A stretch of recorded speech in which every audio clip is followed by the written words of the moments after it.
Welcome to the Nattersea podcast, where people talk about things. We trust that this wisdom will help you on life's journey.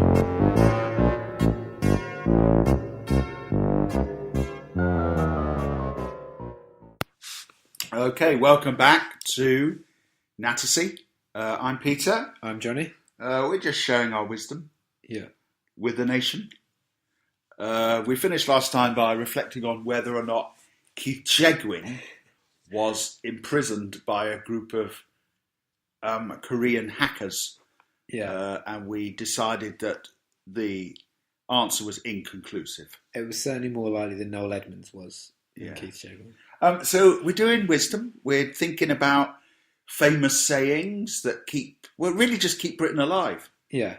It's things like this that form our identity as a nation. Culture. And so if you're listening from another country, these are the sort of things that have made Britain great. If you're learning English as well as, if that's not your first language, throwing these into conversation will help no end. Yeah, I had a friend and he was from Sri Lanka, but he learnt the word jugglery. Is that a word? Well, apparently. Okay. It means foolishness or nonsense. Okay. I mean, that's what he said. And he used to use that word. So he'd suddenly say, in the middle of a conversation, "What's all this jugglery?" Okay. Is that in some Sri Lankan textbook? No, it was in a Sri Lankan accent. Okay. So he would often say that. He would often say that. I had a South African friend actually, which is odd because I think they learn English from very young. Yes. Who didn't say late; they'd always say belated, but it's like, I'm going to be belated for that. That was what they were saying, which obviously they'd misunderstood how that word is used. It doesn't quite work, does it? No. Well, we're trying to teach a little bit of English here and just explain some of these colloquial or metaphoric or idiomatic phrases. Yeah. For example, hit the sack. Hit the sack. Yeah. So Jonny, explain that too. Well, I know it means fall asleep. I'm going to go hit the sack. Hit the hay? Oh, that's there as well. Hit the hay. Yeah. But I don't. Is that like a cowboy thing that you'd sleep on hay or you'd sleep on a sack?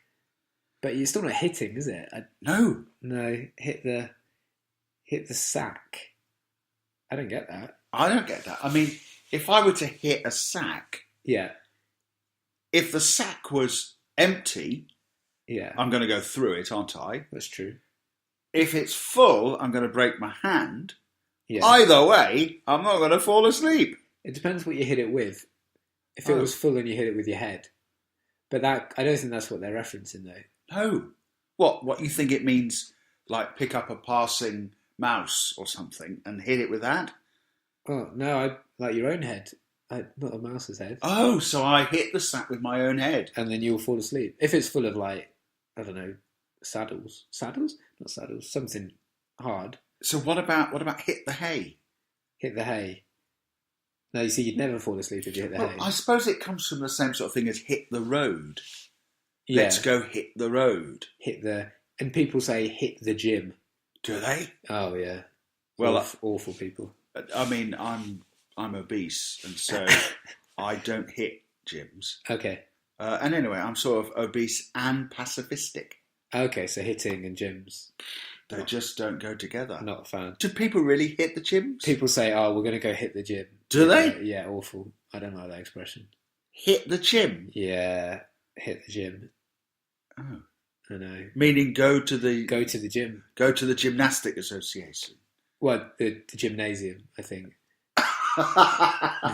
What? Hang on. Gymnasium? Yeah, I think that's... I thought gym stood for gymnastics. No, I thought when people said I'm going to the gym, they went and did like... Simone Biles. Yeah. Swung around these bars in like leotards. See, I'd be all up for hitting the gym if that's what it was. Because I've got this friend called like Meg, and I thought she's often going down there. I thought there ain't no way that she's doing some sort of Olympic bar work. No. Swinging around. Do you know what? I've had that wrong for 30 years. Oh, well, I'm glad I could help.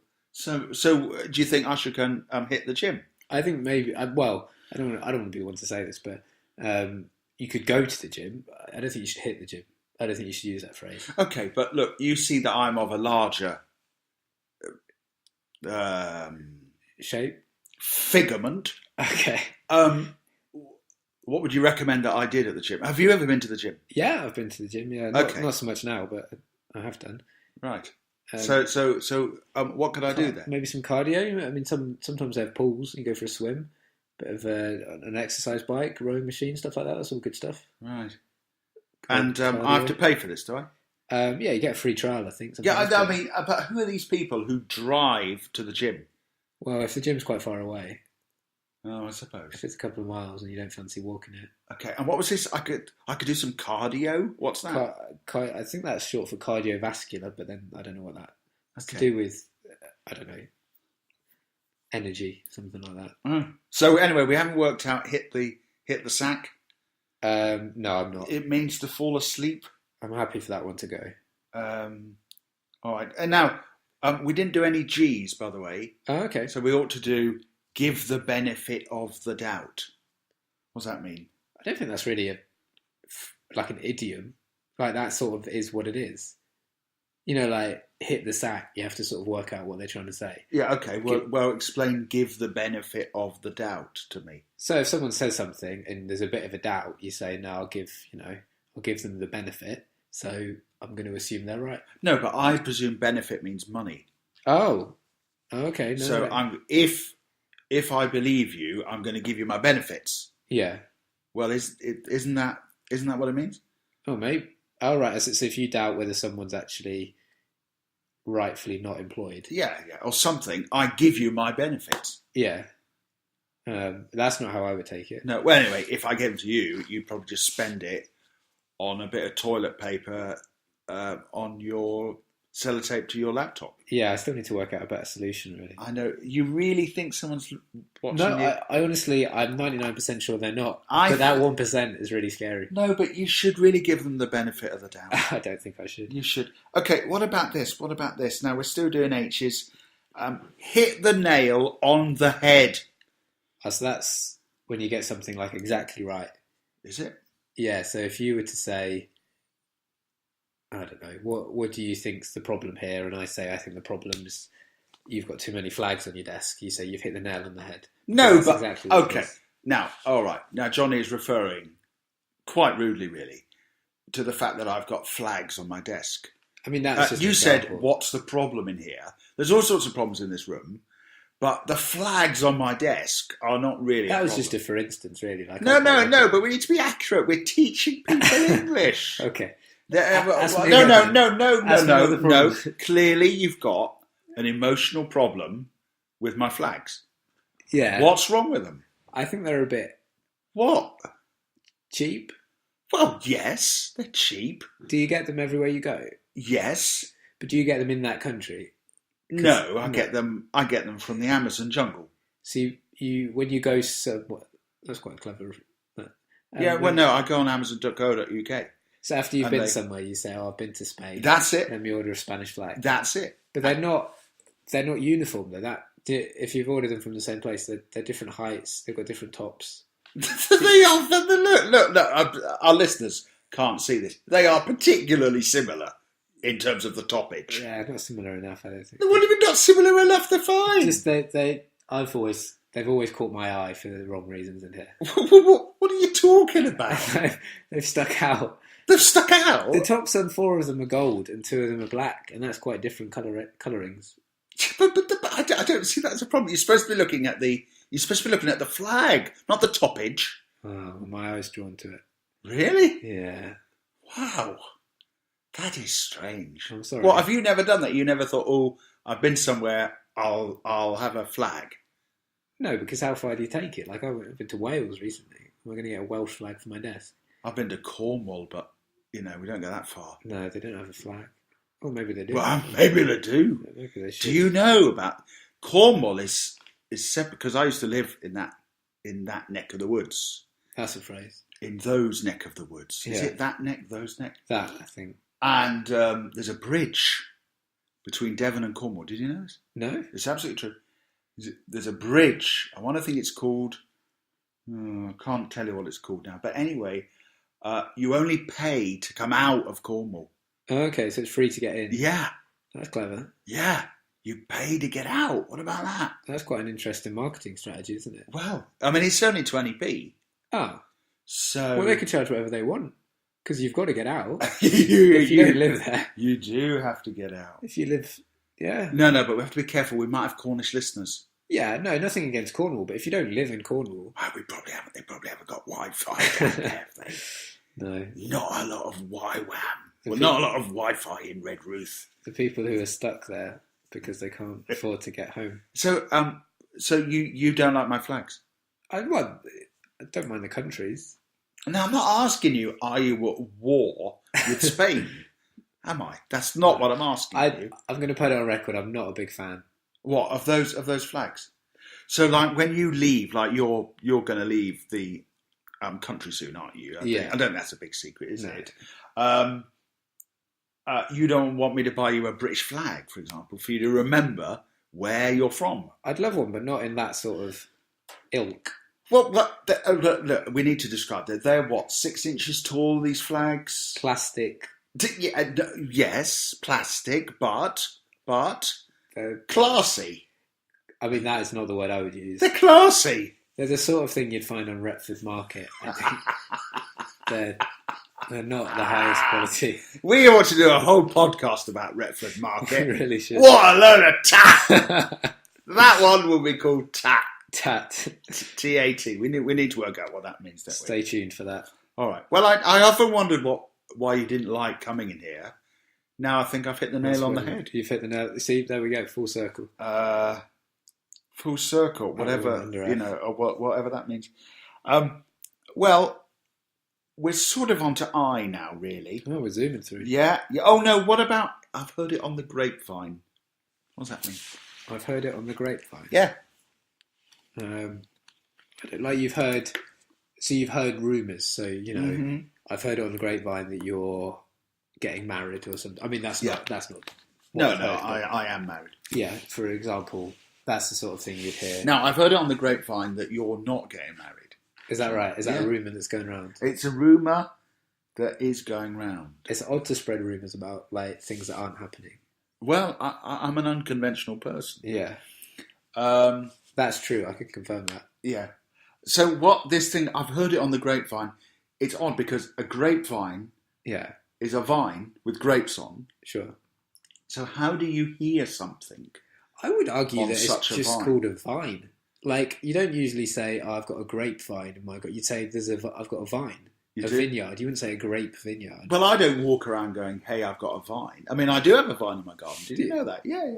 Would you say a grapevine, though? I wouldn't mention it at all. No. It's not something I'd bring up in conversation. No, I don't. Hello, my name's this. I've got a vine.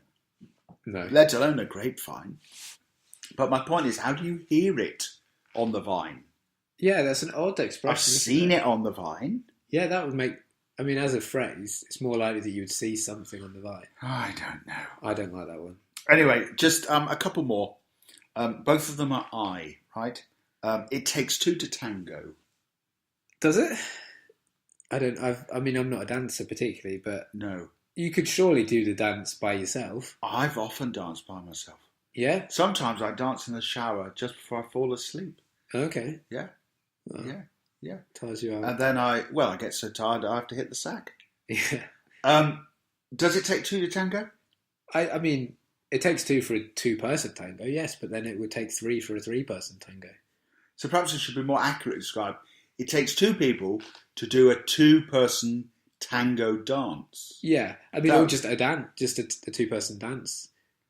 Yeah, dance, Johnny. Dance. Sorry. Yeah, dance. But surely that's true of any dance. Like, you could say it takes two to rumba. It takes two to body pop. Does it? I don't think it does. I think you're capable of doing those dances by yourself. But for example, the X Factor's on TV at the moment. Quite often there'll be like 16 dancers. Yeah. So... That's true. Does it always take two to tango? When it says is that at least two? Is that what it means? Oh, it must mean that. But then you could have three, and if you can have three tango in, surely you can have one. That phrase isn't good, is it? It's not good. There are some things it does take two to do, though. It takes two to... Do what? ride a no, I guess even a tandem you could have one person on it. It takes two to What? play tennis. Yes. It takes at least two to play tennis, you could say, because you can't play tennis by yourself, no matter how fast you are. It takes two to be the Lone Ranger and his horse Stonto. Yeah, and that's odd though. Why? Because that's two different species as well, isn't it? No. But they are together. They are. But Now I'm just worried now that his horse was his horse called Tonto? I think so. Or was that his friend? Wasn't his friend the Lone Ranger in? Oh, I don't know. I've not seen it. No. But the point I'm making is, it's much cleverer than you think. This Johnny. He's called the Lone Ranger. Oh, okay. But there's another one. But there's another one there. The Lone Ranger and the Psychic. I don't really understand that. No, that's odd. It doesn't work. What? No. But look, why don't writers think about that? So there I am. I'm watching the Lone Ranger. He's not lone at all. No. I don't know exactly what we mean by what's he ranging about anyway? Yeah. What's a ranger? I don't know. Someone who's got a wide range? The more we ask these questions, the more I think we need expert guests, because there must be someone who's an expert on rangers. Well, look, I thought we'd agreed that I was the expert guest. Well, you're not coming up with any answers. But I've been thrown by the way that you hate my flags. Sorry. And they're perfectly all right. I don't care about the toppage. Okay, so it does take two to tango. Well, I know. But it's puzzling, and the whole Lone Ranger thing is puzzling. How come when you boldly go where no one has gone before, when you get there, there are people there? There are people there. Someone has gone before. Someone's clearly gone before. Isn't it where no man has gone before? Though? Well, it was changed, wasn't it? Was it? Oh, yes. It was changed in the 80s. Oh, I didn't know that. Oh, yeah. Oh, yes. It used to be man in the 60s. It became where no one has been before. I mean, I could see why you'd want to be more inclusive, but actually it makes it, we're talking species here, not gender. Yes. And, I don't like that. Yeah. Well, you've not been a big fan of Star Trek, though, have you? No, but I'm a fan of grammar. So I think, like, if they want to keep it grammatically accurate. Have you put that on your Facebook ever? Hello, my name's Johnny. I'm a fan of grammar. I haven't. No. And that's why there's a rumour going around that you're not getting married. I heard that on the grapevine. Yeah. Yeah. What about in the heat of the moment? Okay, so when like you're caught up in something and you act maybe rashly in the heat of the moment. No, but heat doesn't make me do anything. Does it not? Other than want to hit the sack. Heat makes me more impulsive, I think. Does it? Yeah, I think when I'm hot, I'm more likely to react quickly. I think being cold. Are you? Yeah, no, I think cold. I don't know if it's a hibernating thing. Maybe when I'm cold, I consider my things a bit more. I'm a bit more sensible in the colder months. You think this might be a hibernating thing? Well, I mean that's a throwaway comment that I wouldn't, No, I mean I'm not trying to open up the theory of evolution or whether you're an animal or a man. Sure, but you're thinking that you have a hibernating thing in you. Well, I think wants to hibernate. Yeah, no, I think when it gets chilly, if I could sleep for a month, or not necessarily sleep, just hibernate. Well, hibernating is sleeping, isn't it? Yeah, but I mean, like we wouldn't go out and find some creatures hibernating and find they're actually watching Jeremy Kyle this morning and Loose Women. Yeah. I mean, that they are hibernating. You're not really selling it to me like that, but I think there's no. Do you not get tempted in the colder months just to spend all day in bed or on the sofa or whatever? Well, not just in the colder months, any months. Well, not especially the colder months though. No. Well, I don't like the sun anyway. Okay, I'm not a big fan of this. I mean, what I do is I try to surround myself with flags. Okay. Just to like repel the rays. What about this one? Final one. Yeah. Jumping on the bandwagon. What do you reckon? No. Why? What is a bandwagon? First I don't know. Presumably it's got the band on it. Yeah. But then jump on it. Like how high off the ground is it? How can you jump on it? Well, you would if you'd been down the gym. Yeah. Or if you were higher up to begin with. But so you want to go with the band, so you jump on it. Is there anything wrong with that? Like I don't understand what. Yeah, but if you're not in the band, you're not coming in, are you? Well, the band needs to check its exclusivity rules, really, because I think bands need fans. If you were in a band, what would you play? What would I play? Yeah, Would you play a musical instrument? Would you sing? What would you do? Well, I wouldn't sing really. I'd see myself as a maraca player, I think. Maraca player? Yeah, maybe if I did that with my hands, I could have like a mouth organ as well. I can't wait for this album. Yeah, coming out soon. I would say, I'd say Elvis has left the building. Yeah. Thanks for listening. Thank you. Bye-bye.